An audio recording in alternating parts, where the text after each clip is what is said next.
Hi. It's good to see all of you who aren't interested in what's new with Monkey. My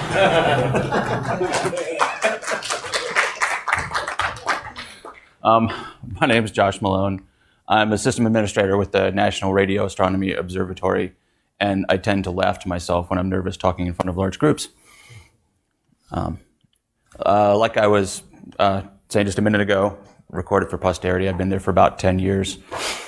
I've been running Nagios for probably about 13 years. I've used it several places before I came to work here. And, well, as far as I'm concerned, Nagios is great, right? This talk sort of builds upon my talk from last year where we got through installation, basic configuration, theory of operation, what you should do in a monitored network environment. So now we're just sort of picking up from there where we've all universally agreed that this is true. And, you know, it checks our stuff. It lets us know when there's problems. Life is good. But there's always a but, right? I don't know about you guys, but my data center these days kind of looks like this. The services just keep proliferating, more systems, more pieces of software. I was the only person maintaining our Nagios system, and I'd have to go chase down stuff. And also, we had a lights-on data center when I started there. We actually had people whose offices were in the machine room. So we would see amber lights on the Dell servers. We would hear beeping things from the RAID cards. So, you know, we knew that something was going wrong when it was going wrong because we could physically see it. Now that we've all moved out of the data center, we need a little bit more robust stuff. There's more of us. We're all responsible for various different things. It's no longer just the Linux team does the main network services and the Windows team does desktops. Well, no. We've got Windows services we need to pay serious attention to now. And of course, when there's more of us, we all want to work on stuff at the same time. It's no longer cool to have an environment where there's only one person responsible for X and there's only one person responsible for Y. We need to have cross-training. We all need to be able to work on stuff. The pointer's not working. The demand for metrics is starting to rear its ugly head. We have monthly stuff we have to report all the way up to the National Science Foundation. We're a federally funded research and development corporation. And we need to tell them, you know, how's our uptime? What percentage of our storage is in use? What percentage of our cluster is in use? And when you're reporting this sort of metrics to management, a picture really actually is worth 1,000 words. So how can we collect all the stuff that our monitoring system knows about? Our monitoring system has a pretty good idea what our availability is, what our capacity is, but how can we get that information out in a form that's digestible? And then finally, we just need to make sure that our monitoring system is completely bulletproof. We need to have it, no longer is it acceptable for some homegrown plugin not to detect the failure of a service. Everything has to just work right. It's got to let you know when it's down. If you don't know before the users tell your boss, you are in deep. So we'll take today to build on last year. How can we take our monitoring solution and just, whatever trite term you want to use, kick it up a notch and figure out how we can take something from, yes, it's monitoring and paging us, to, wow, this really works nice and I really enjoy using it. By this point, we had already settled on Nagios as our monitoring solution. We had the in-house expertise. We were running it at all 3 sites. We know that it's extensible enough to monitor basically everything that we would want to monitor. Additionally, in our environment, network traffic monitoring was out of scope for us. We use a piece of software called StatSeeker for that. It does a real good job of monitoring switches, bandwidth, network that sort of stuff. So we didn't have to worry about that with Nagios. There are some good ways to do that, but that wasn't what I was concerned with.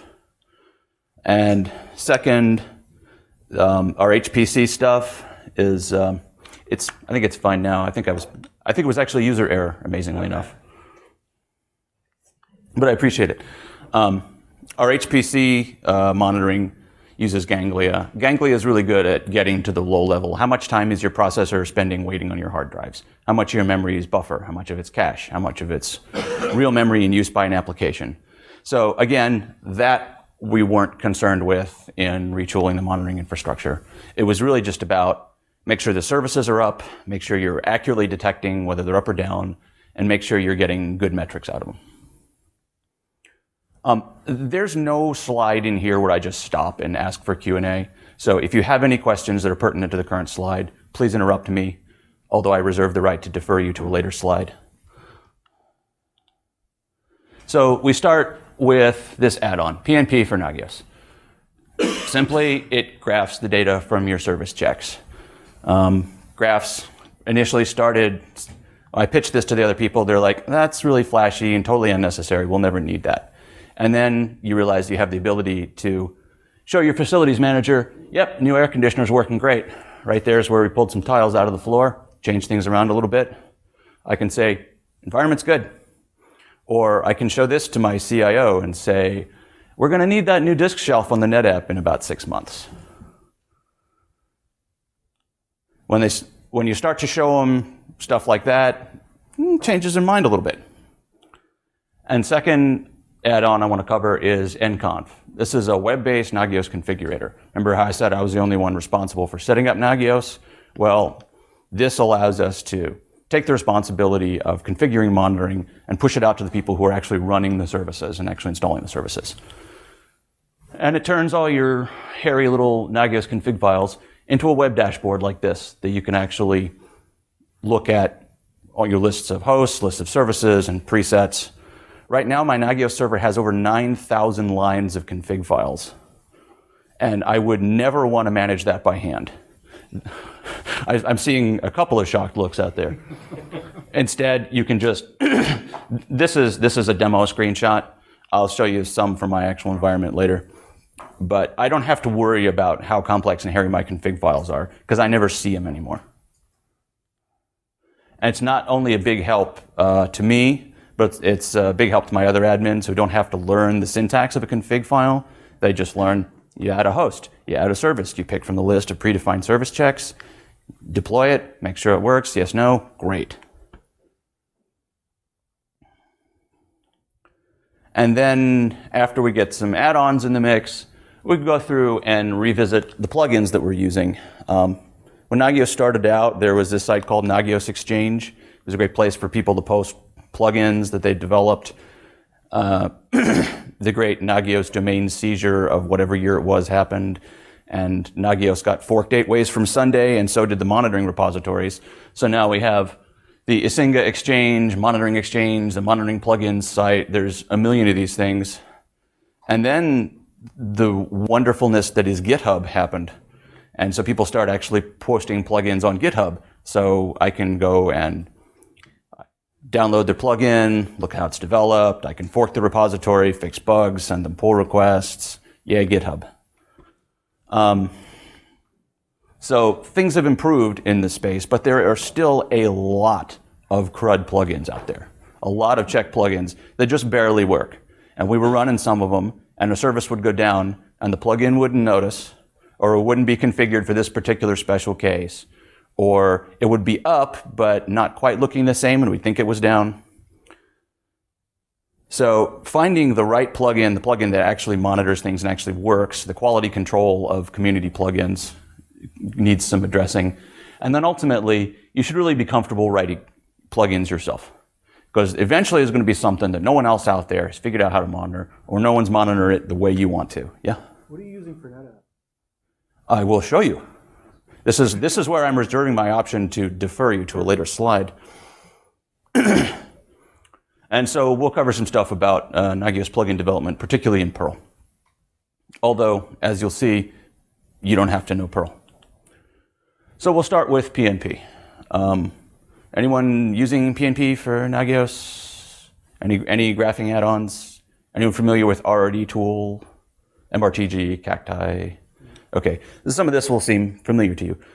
PNP4Nagios graphs performance data. What is performance data?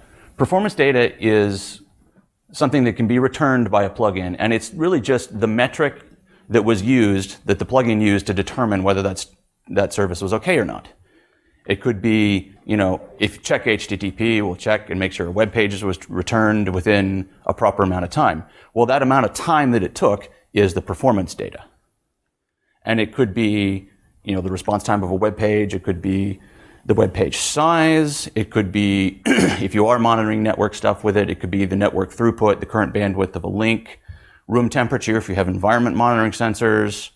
So it's any actual real data associated with how you determined that what state this service is in.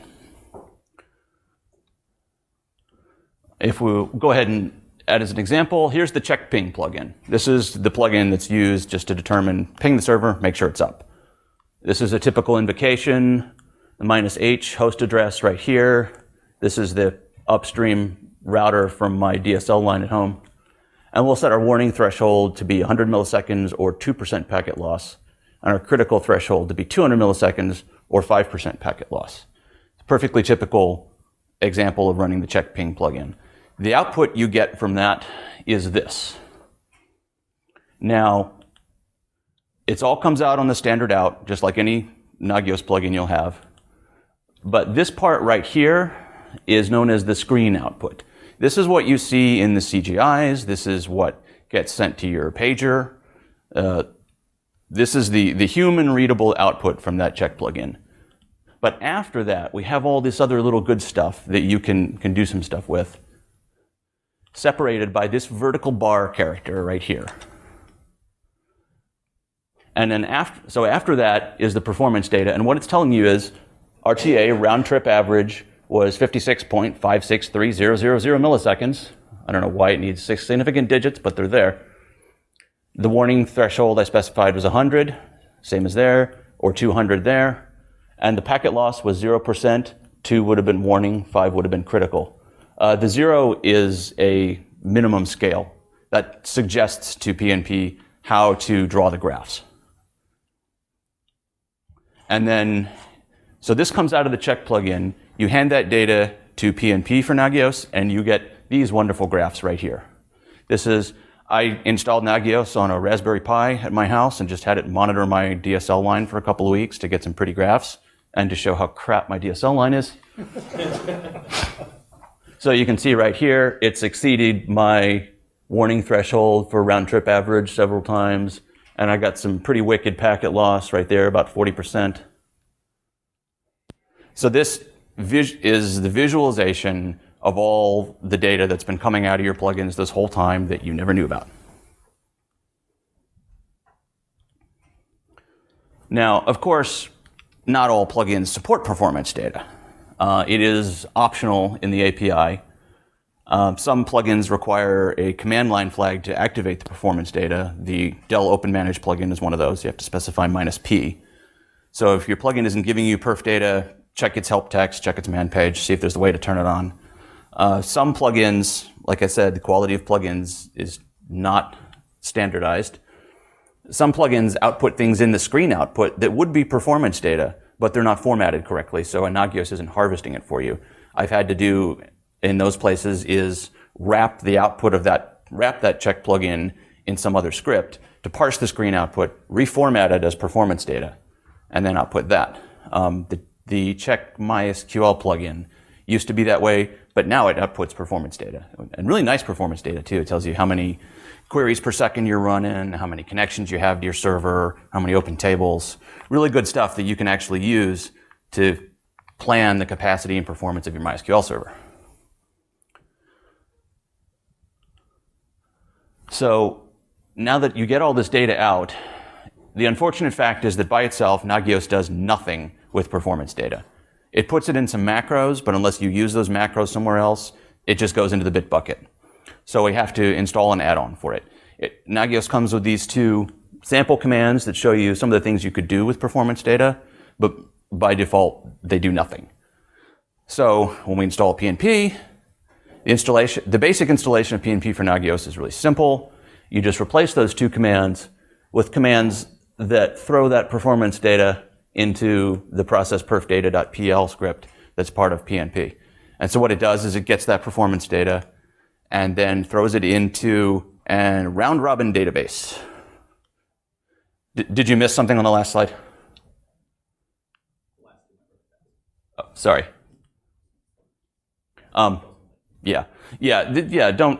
Please don't try and write any of this down. And most of this is all gleaned from the installation manuals anyway. When you're going back to install this, you'll have seen this before. You'll recognize something out of the installation manual. I'm trying to point out some of the places that are more important. And yes, I'm going pretty fast. Sorry. A round-robin databases. That's right. So a round-robin database is an industry standard way of storing time series data in a fixed amount of space. So it's a database that's built up of a whole series of bins with different timescales to them. So when PNP is running and it's thrown in, to make the example really simple, let's say you have a check that's running every 1 minute. You probably wouldn't have this for real unless you have a super critical service. But if you got new performance data coming in every 1 minute, it's just going to add this into the 1 minute bins on the RRD. Eventually you'll run out of 1 minute bins. And then it'll take, say, the last 5 and roll them up into a 5 minute average. And then eventually you'll run out of 5 minutes and it'll roll them up into the next slot. And so the result is that your file never grows over time, but resolution is lost. So you can sit there and monitor your data for, by default, it allocates enough space for 4 years, and it only takes about 7 megabytes. And you know that it's not going to grow over time, it's not going to eventually fill up your disk because you've been monitoring too much. RRD tools used in MRTG, Cacti, basically anything that draws those type of graphs. It's an open source project written by Toby Oedeker. And then once you get the data into the RRDs, the RRD tools component RRD graph can suck the data out of those RRDs, given whatever time window you want to visualize, and give you a visualization. This particular example shows you multiple time series in one RRD. So this is the CPU load off of my Cisco 6509 switch. And load averages typically come in a 5 minute, a 1 minute, and a 5 second average. If you look at load or top command on any Linux system. And so what you can see here, the red 5 minute average sort of peeking through the yellow 5 second average. And you can just sort of glance at this and go, okay, no significant problems with the CPU. There's a spike here to 20 or 24%, but we're not in danger of causing any problems on our core switch. Another way it can visualize the data is by stacking time series. This is off of the current probes on one of our dual power supply servers. And so this is one power supply, this is another. They total up to about 0.8 amps, and they're distributing the power evenly. We like that. Again, we can just glance at the graph, say, everything's good. We can easily see the sum total. We know it's not drawing a ridiculous 3 amps or something. And then finally, the last cool thing that it can do is multiple line graphs. So this one is off of the OpenManage plugin, again, on a Dell server, and displaying the values of all my 4 cooling fans, all running at about the same level. So we know we don't have any particularly bad hotspots in this server. We don't have one fan that's going way too slow or one that's going all the way up to its max. And we can infer some stuff about the health of our machine that way. Oh, I should also mention, this graph is monitoring a Windows server. This doesn't just work against your Linux stuff. The Nagios check plugins can run just fine on Windows servers. This might be the Exchange server or something. I don't monitor any Mac stuff with Nagios, but it's possible.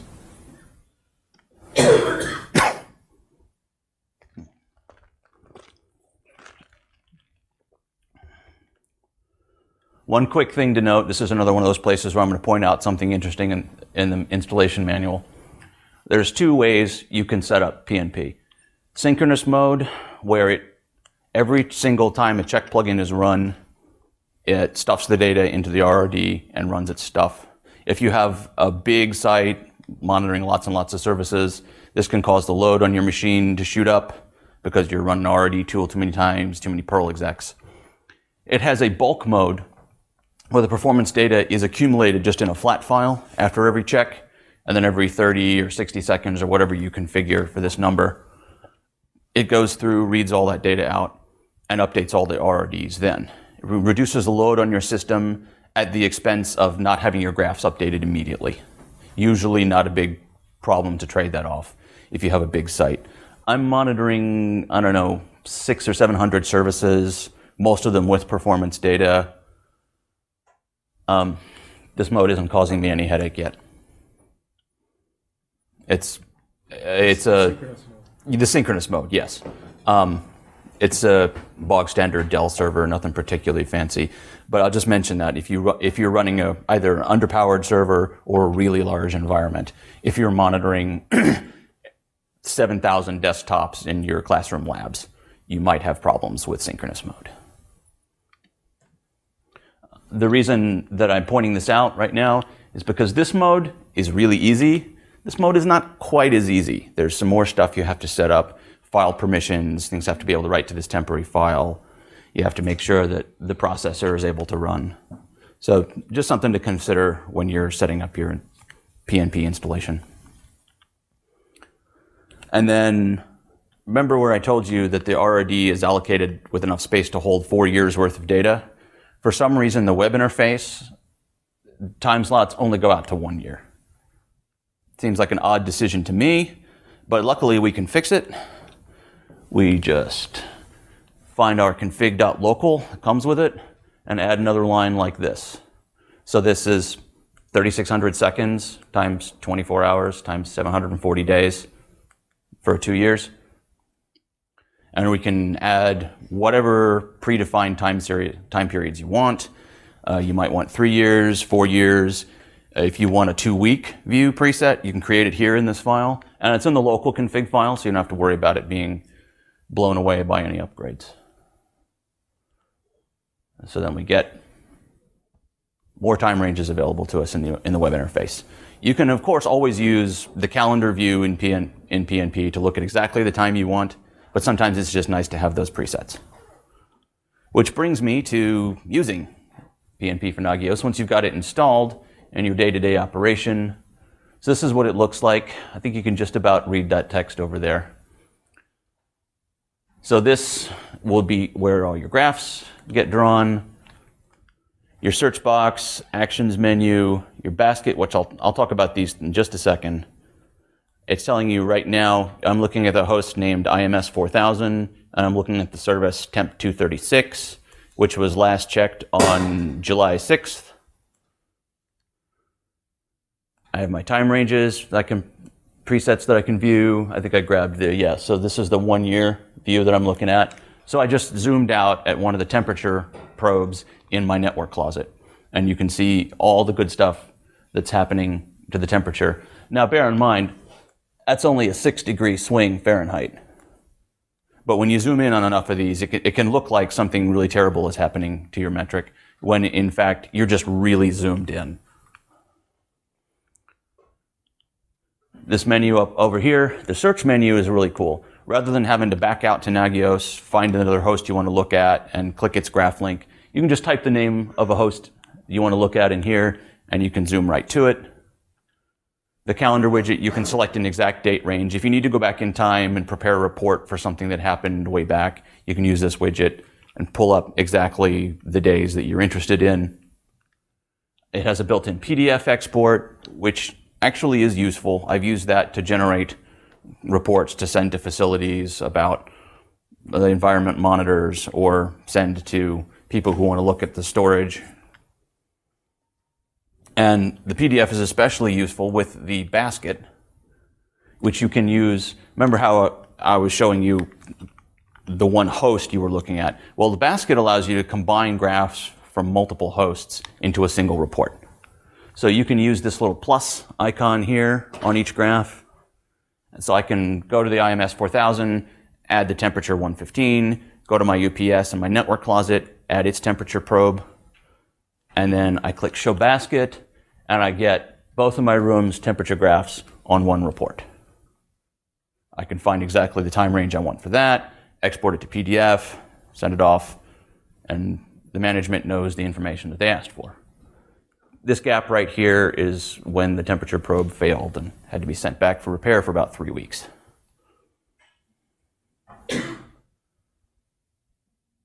Any questions so far? Yeah.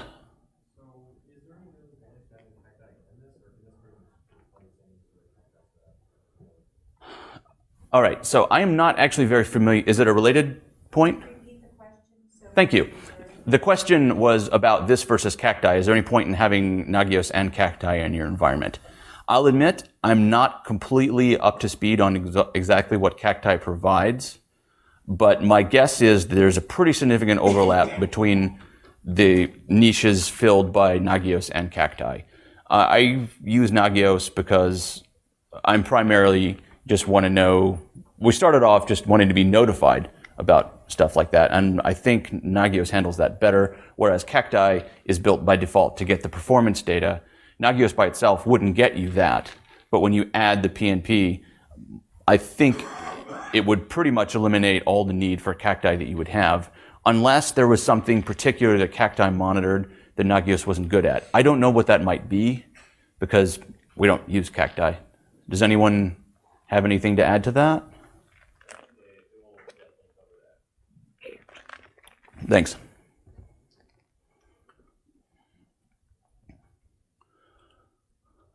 Templates. So once you get all the data out of the RRD, PNP needs to decide how to present that to you. And that's where the templates come in. This is one of those cool features where, based on the name of the service check that was used to check this service, it can find a template file on your disk to figure out how to draw that graph.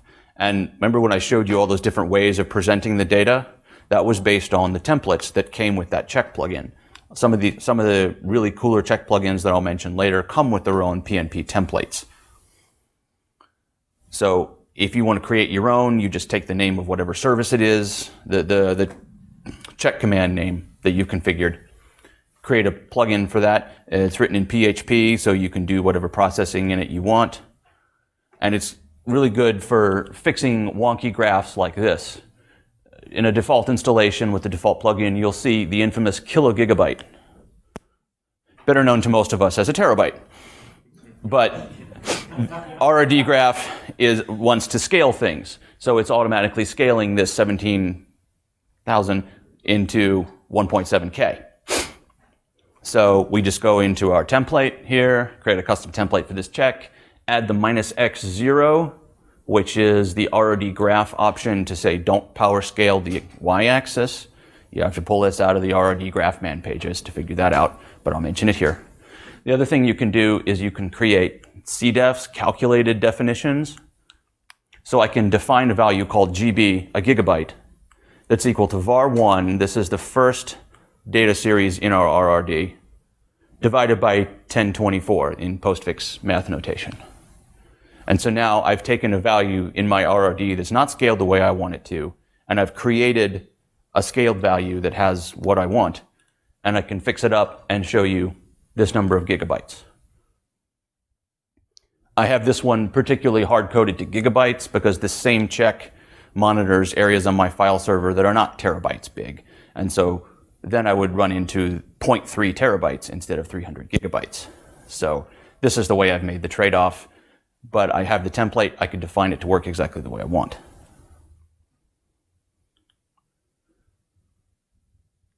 Any questions thus far before we dive into Nconf? Great. So now that we've got our performance data and graphing sorted out, let's figure out how we can better handle the configuration of Nagios and get Nagios no longer just controlled by one guy, me. So last year in my intro talk, I think I spent about 15 slides just on configuration files. If any of you have ever used, how many people in here actually use Nagios right now and are familiar with these configuration files? Yeah. So again, it turns all those configuration files into a GUI. It's web-based. It seems to work with Internet Explorer and Firefox. I haven't had any issues with the web GUI since the latest version. This is so this is a list of all of our hosts. Again, this is just an example slide, but you have the host names, the IP addresses they're configured with, what server they're monitored by. Nconf is designed to manage more than one Nagios server. If you have a distributed network of Nagios collectors, one for your San Francisco site, one for your New York site, you can manage them all from a single Nconf dashboard. And you just pick which host is assigned to which Nagios server. Presets for operating systems. These can be everything from simple fluff of setting the icon to predefining Windows servers should all be ping monitored, SMB monitored, some others. So you can assign default services that should be monitored on each OS. And then the services list. So this is a list of all the machines, machine name, service name.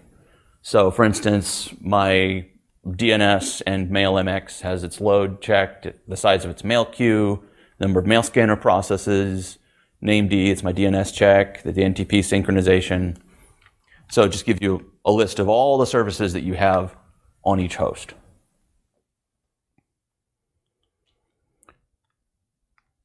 The way this works with Nagios configuration files, you're configuring objects, and the objects all have relations to each other. Services are assigned to hosts, contacts are assigned to whatever. So it's a really great map for storing relational objects in a database, which is exactly what Nconf does. It's MySQL on the back end, and it stuffs all of its objects into the database, all with their proper relations. And then when you tell it to deploy this configuration to Nagios, it reads all your objects, all the relevant objects out of the database, generates the configuration flat files, hands them to Nagios, and says, go. That's the deployment phase. It's really flexible about how you can do the deployment phase. It can SCP them to a server. It can just untar them into a local directory if you're running Nconf on the same server as your Nagios, which we are for one of them. The base case is really easy. You can rsync them to another machine at another site. You could put them in Git and sync them to the cloud, however you want to do it, because it's completely scriptable. Just like everything in Nagios, it will do anything you can implement in a script. Yeah? How do you get an existing setup into Nconf? 3 slides from now. You're good at this. Sorry. No, it's fine. I tried to anticipate the questions. I just didn't necessarily anticipate the order of the questions. First, let's get it installed. It wants MySQL within ODB. Shouldn't be an issue in most environments. Your basic library dependencies. A quick note about PHP. It needs short tags, and registered global and magic quotes GPC should be off. Really, they should be off anyway. If anyone's still running their PHP set this way, you deserve what you get. So, finished installation. It's untar the files from Nconf into an area in your web server. And then there's 3 config files we need to look at. Config the mysql.php to give it the authentication credentials to your database. The authentication.php, an Nconf can do its own authentication because you want to make sure not just anyone can log in and manage your your Nagios server. It can use an Active Directory backend, a SQL query backend, HTPassword if you want to go that route, or the basic auth, which is how I use it, because I have this deployed on a server that's already doing Apache mod LDAP authentication against my Active Directory infrastructure. So basically, this just says, don't worry about authentication. It's handled by the web server. And so in the trivial case, that's what it is. It works great.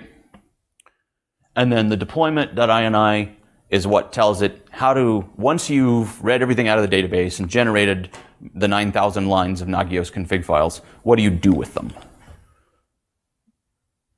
So this is almost literally my deployment.ini. I'm using type local because I'm running on the same machine.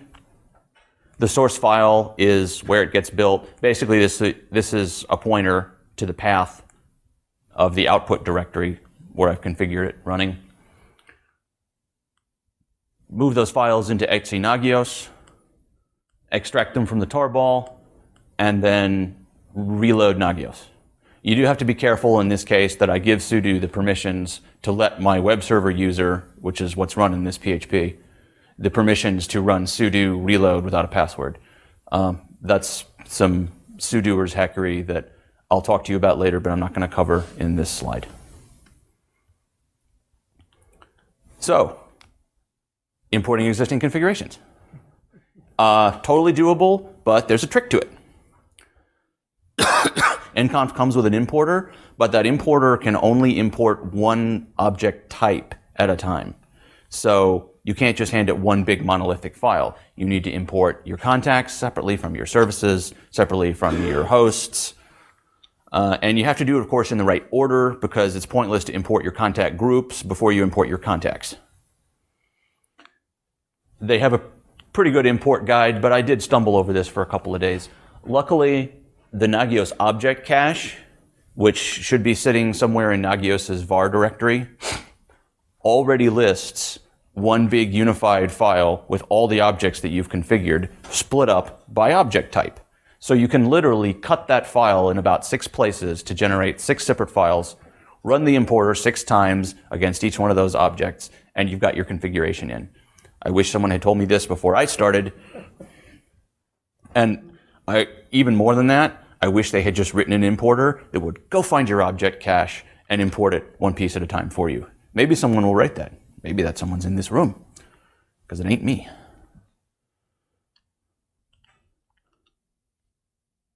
Extending the schema.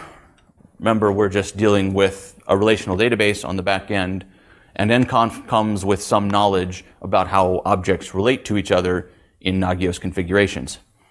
But it has the author's idea of how those objects should relate to each other.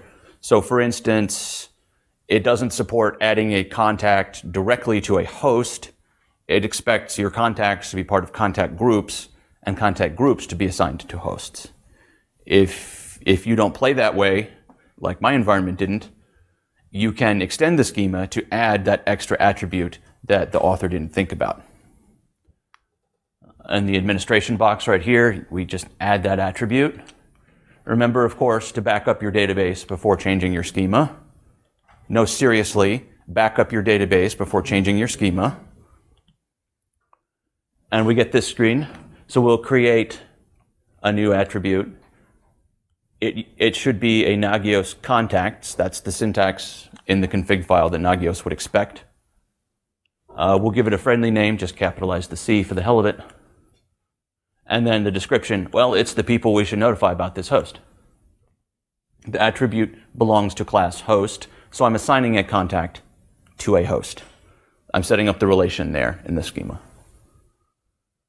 It's an assign many, meaning that I can assign many attributes of type contact to this attribute of type host. And the items to be assigned are of the contact type, which is something else that Nconf knows about. This probably doesn't make a lot of sense to you right now until you get in, look at it, and start playing with it. It didn't to me. I actually had to email with the author a couple of times to figure out this. I was like, hey, why can't I add a host directly why can't I add a contact directly to a host? So after a couple of exchanges of philosophical arguments about why I shouldn't do this, he finally pointed me to the place in the manual where it tells you how to do it. So the second part, extending the schema, the attribute's not mandatory. It is visible in the web interface. Yes, write it to the config file.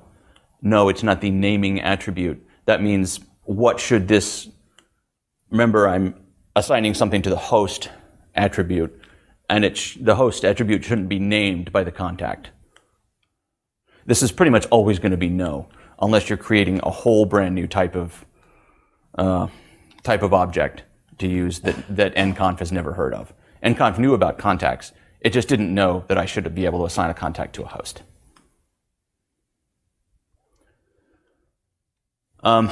So any questions here before we move on to play with check plugins? Cool. So check plugins. This is why I like Nagios. You can monitor anything that you can write a script or a check plugin to monitor. And some plugins are even contributed by major companies. I'm looking at a multi-$1,000 storage appliance right now that comes with its own Nagios plugin. That's a line item on their cut sheet. So real companies are starting to take this seriously. So these are just some of the ones that I really like. The check open manage. I've shown you plenty of graphs from this one because this is really such a great plugin. This is looking at the temperature sensors on one of my servers. This is my the system board inlet. So this is the air coming into the server, 18 degrees C. Air coming out of the server, 35, 36 C. So, yep, we're exhausting hot air. That's good. We like that. And the two temperature probes on my two CPUs. One of these is significantly hotter than the other. I'm guessing that that's just due to the ventilation design on the server, although it could potentially be evidence of an unbalanced task load between the two CPUs. I don't know. But it's below 70. It's not terrible. Another graph output from that one. Remember I showed you the stacked graph from power supplies earlier? This is one that just looks weird because it's, again, got two redundant power supplies, but one of them is taking almost the entire load for the machine. This one's only doing, about 0.2 amps. Why is this? I don't know. To me, this looks like a problem with the power supply paralleling board. I should probably check it out. I only discovered that when I was looking through my graphs, trying to find pretty ones to show here. So now I have something to look at when I get back home. The NetApp. This was the one. All right, this was the one. Check NetApp filer. This is one of the few ones I've seen written in Python. It's old. I haven't seen any updates to it in a while, but it works really well. I only run my filers in 7 mode. I don't have any clusters, so I don't know how well it works with a cluster, but it works great for 7 mode stuff. And it comes with its own PNP templates. So it gives me really nice graphs like this. So this is a breakdown of one of my filer volumes. Gray space is used data. Green space is free data space. Then light blue, free snapshot space. Dark blue, used snapshot space. And then this white line here is a 0 referenced graph of my free data space. So I can glance at this and say, all right, my snap space is probably allocated fine. I've got enough free data space to last me a little while, and it's not growing at an obscene rate. And the plugin itself also will monitor the basic health attributes, number of disks, number of power supplies, power supply function, overall health as reported. And this all uses the SNMP connector that's built into Data on Tap. By the way, if you're interested, I'm going to cover some plugin development, but if you're interested in doing even more with SNMP, check out the video from yesterday's talk. Francois and Manuel did a great session on getting SNMP data, particularly out of Macs. Check log files. This is a newly added tool to my arsenal. Myself and my Oracle database administrator got this working in our environment a couple of months ago. Oracle is really verbose in the amount of stuff it tells you in the logs, but if you can read through an Oracle log, you'll learn pretty much everything you need to know about the status of stuff that's going on. So wouldn't it be great if we could do that in a programmatic way? Well, this check log files plugin right here will do that. It will read through your log file on every check. It stores bookmarks, so it knows where to start reading from the last time it ran. It notices rotated log files, so it'll go back and finish reading the previous log file, then catch up on the current one. You can tell it about patterns that should be warnings, patterns that should indicate critical status, and patterns that should indicate an OK status, as in the problem has fixed itself. So if it's reading through the log and it sees, oh, this process is ab-ending, crap. But then later on it sees, oh, the process has started again, it's running normally, it won't throw an error because it sees that the problem went away. Really cool plugin. I probably have yet to discover all the power of this plugin. The patterns are regex or? The patterns are regex, yes, regular expressions. It'll regex or simple string matches are supported. Okay.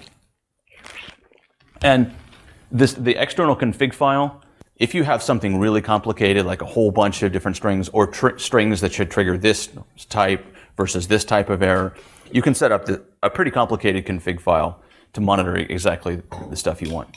Like I said, I'm still probably discovering the shrew power that is this fully armed and operational plugin. Check Cisco. I showed you a graph out of this from our 6509 switch, but it also monitors, temperature, power supply functioning. I don't think it goes as far as monitoring individual ports, port up, port down, but I'm sure there's a plugin for that. Synology status is another one that I use for a couple of our small NAS units. We'll check, overall health, RAID array, check for degraded RAID arrays. It actually gives you the individual temperatures of all the disks, which I guess is nice. You can see if you have some disk that's on the verge of a head crash because it's overheating. And of course, available storage. I don't have a link for that one, but it's available on the proper Nagios exchange. That's its name. Check SNMP Synology. Does anyone else have any plugins that we should all know about? No? Really? All right, so once we've gone through and we've gleaned out all the really great plugins from out there in the community, we should really start looking at writing our own. Like I said, I've been using Nagios for a long time. I've been writing Nagios plugins almost as long as I've been using Nagios. I've been writing bad plugins for most of those years. So lately I'm trying to figure out, all right, how to really write a bulletproof check. Make sure it handles all errors. Make sure it can actually detect when the service goes down. Nagios plugins are great to write because the API is stupid simple. This is a link to the API documentation on Nagios' website. And you can write it in anything you want. I started off writing it in Bash, then Perl. Lots of people write it in Python. I've seen them written in expect. You can write it in a compiled language if you want. The API is so simple, like there's basically nothing you can't write a plugin in. But Perl is particularly fun because Nagios has an embedded Perl interpreter. So if you have a lot of good plugins in Perl, it will cache those in memory so you're not executing and compiling your Perl every time. I see some head shaking. Oh, okay. Because I thought you were about to make the point that I'm about to make. There are some caveats you need to know about using this embedded Perl. It's going to treat your code in ways that you might not expect. I will cover those in a minute. But the API, it is, like I mentioned, it's simple. This is how simple it is. It's really just the exit code. If you exit 0, that means OK. 1 for warning, 2 for critical, and 3 for unknown. The standard out is there, for human readable notices. It goes in the web page, but it's ignored by Nagios. Your plugin can spit out standard out. Oh my God, disks are on fire, sky is falling, ah! But if you exit 0, Nagios thinks everything's cool. It's really only the exit code that matters. Performance data, like I showed you after the vertical bar, you're actually allowed to write up to 4 kilobytes of output from a Nagios plugin, and that will go into a different macro if you have something else you want to do with it. If you want to provide some really verbose information to a certain type of notification, you can. And yet another link to the plugin API. So when you're writing plugins in Perl, it provides you some nice features. The utils.pm particularly includes this errors variable. It's a Perl hash. So you don't have to remember those exit codes that I showed you in the previous slide. You just have to know critical. So if you exit errors critical, it will translate that into the proper exit code. You don't have to remember and potentially accidentally mix up the API codes. I have in my GitHub up here the template that I'm using to start rewriting most of my CRUD checks as real checks. It'll handle the command line parsing some the warning and critical thresholds, and a couple other things for you. And there's this great big spot right in the middle of it where it says your logic here. So feel free to grab that plugin. If there's other things, I'm still continuing to work on it. So I'll probably be posting some more updates maybe next week. If you find things that could be added to this, particularly if you find bugs, fork it, send me a pull request. If you don't feel like doing that, send me an email, tell me what I need to fix. We're all in this together. If you're writing plugins in Bash, there's a utils.sh that also provides state OK, state critical, state warning translations for the API for that. But I've stopped writing most of my plugins in Bash. I'm pretty much writing most of them in Perl. So what makes a good plugin? Or what do I think makes a good plugin? What does other people think makes a good plugin? For starters, keep your messages short. Remember that the output is going to be sent to you on an SMS message, possibly even an alphanumeric pager. Anyone still have those? So just remember to keep that output short, sweet, to the point, and it has make it help you fix the problem. If you're calling any external binaries, make sure you do it by the full path. You don't want to wind up on some weird system that has paths set differently or doesn't follow LSB correctly. If you do have to refer to an external binary, you can set that path to that at a variable at the top of your script, or if you're writing something in a compiled language, make it a command line flag. There are a number of plugins I've seen where there's a command line flag to specify the full path to some other binary that they use. Long processes and hung external processes and long runtimes. Nagios, by default, has a built-in timeout for its check plugins. If your check plugin runs more than, I think it's 60 seconds, Nagios will kill it. And it'll just assume that the state is in unknown state because the plugin didn't work right. If you use some functions like the alarm, that's a standard function in Perl, you don't have to use anything for that, or the timeout binary for bash scripts, that's part of core utils. It should be on every system. You can use those to tell your plugin internally to handle a timeout. So if you're about to call df, you set this timeout. If df never returns because your storage system is hosed and your disk is on fire, timeout will get control back to your program before Nagios kills you. And at that point, you can issue a much more informative error message saying, df timed out. Have you checked to see if the disks are on fire? Avoid temporary files, because you don't know if you're going to be running on a system that might have its disk full. Or maybe you're out of file handles. Or maybe your storage system is hung. So really try and avoid temporary files if at all possible. And validate your command line arguments. Even though this is going to be configured by admins and should not, under most circumstances, have any intentionally hostile code injected into the arguments, admins don't always read the man page, and you want to make sure to protect some other admin who might be using your plugin from his or herself.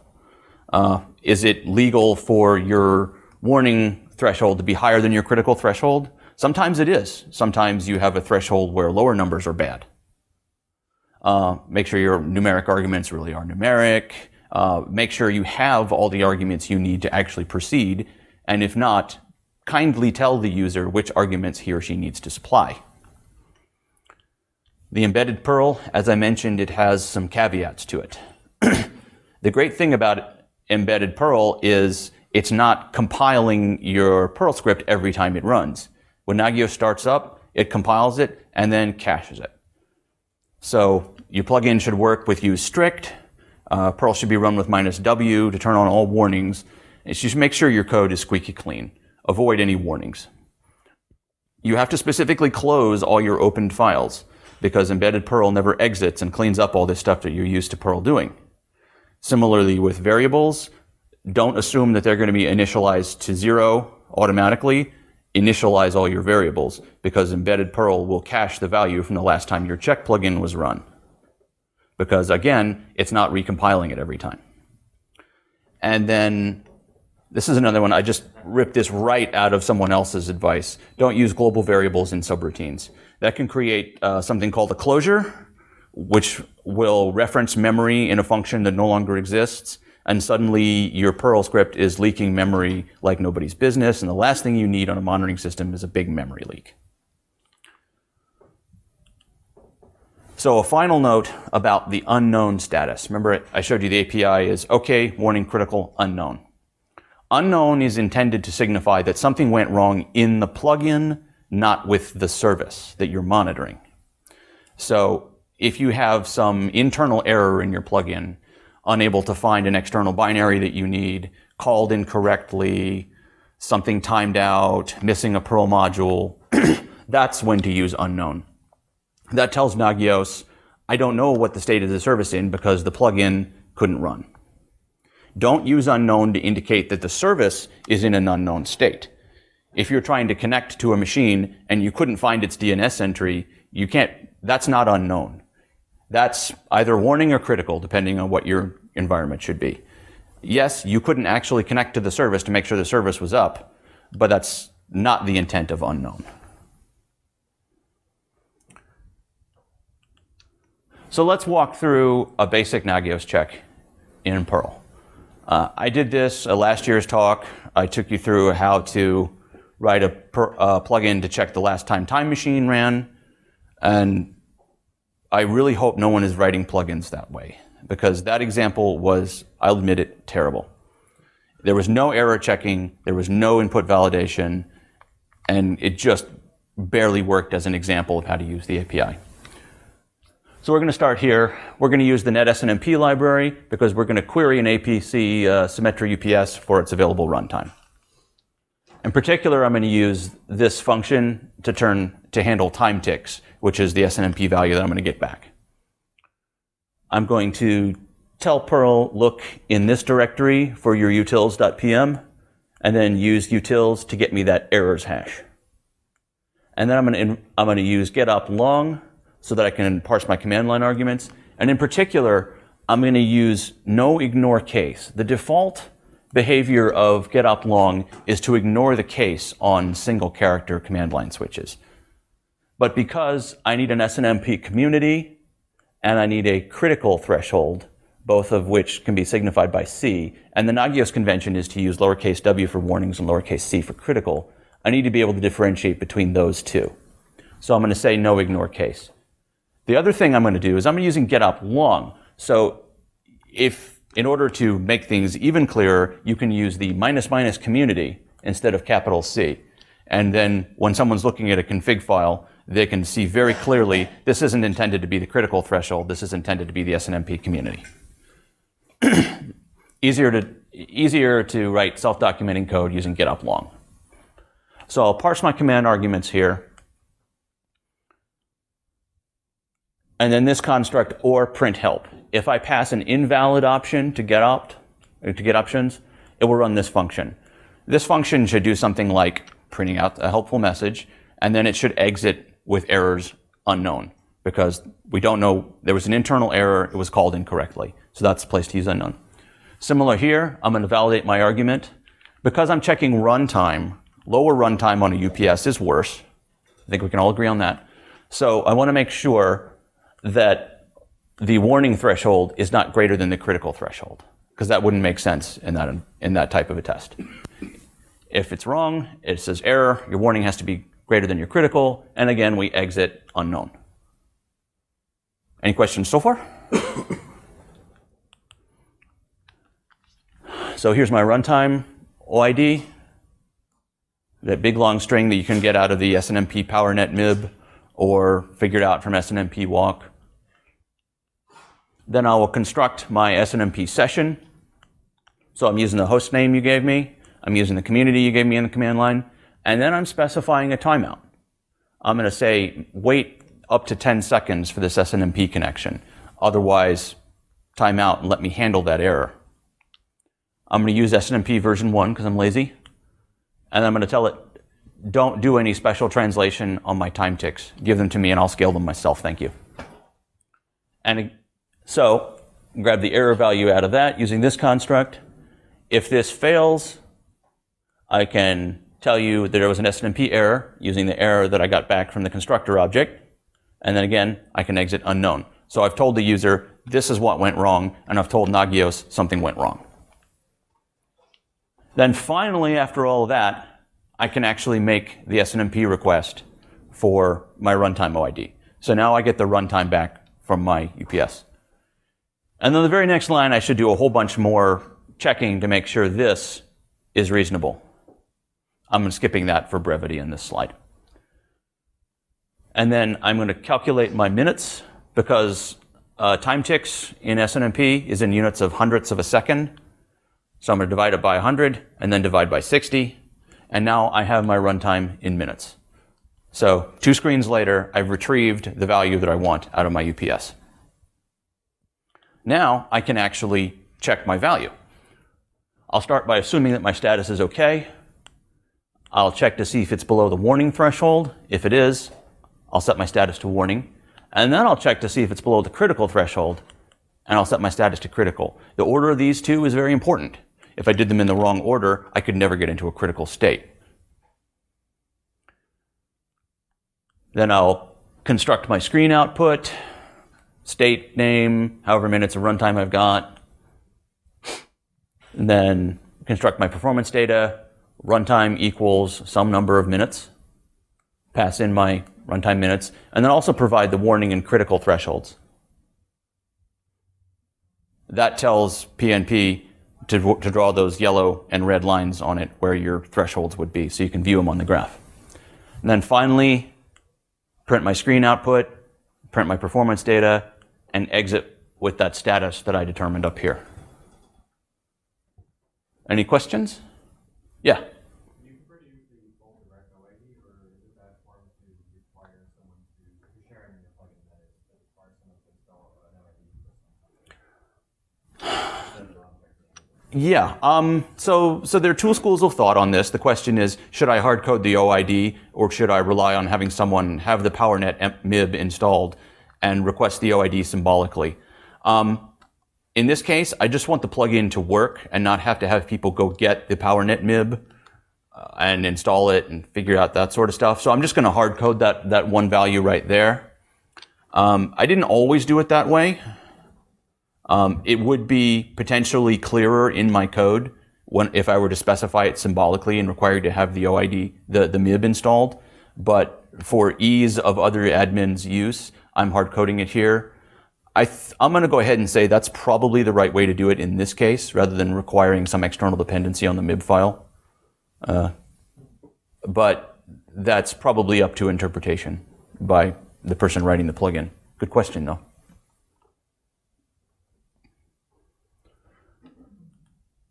So let's run our fun little plugin right here. We'll specify -H. This is an IP address, an SNMP community. And we'll say warning is 40 minutes and critical is 20 minutes. So I'm telling it, go check this network UPS right here, your runtime. I get the output. Okay, 64 minutes of runtime estimated. And then my performance data. Again, this would all be on the same line if the screen were wider. And then I will check my exit value. Exit 0. We're good. We've just told Nagios everything's good with your UPS. So I have 12 minutes available, but I will throw in one final word here and wax philosophical on system administration here for a moment and let you know that only you can stop putting cruddy services into production. Remember that no service is truly production ready until it has been tested, backed up, monitored, and of course, documented. I understand there have been some pretty good talks on documentation at this meeting. I haven't attended any of them, but we have to remember that it's essential because the unofficial motto of system administration is, it's only temporary unless it works. Thank you. Oh.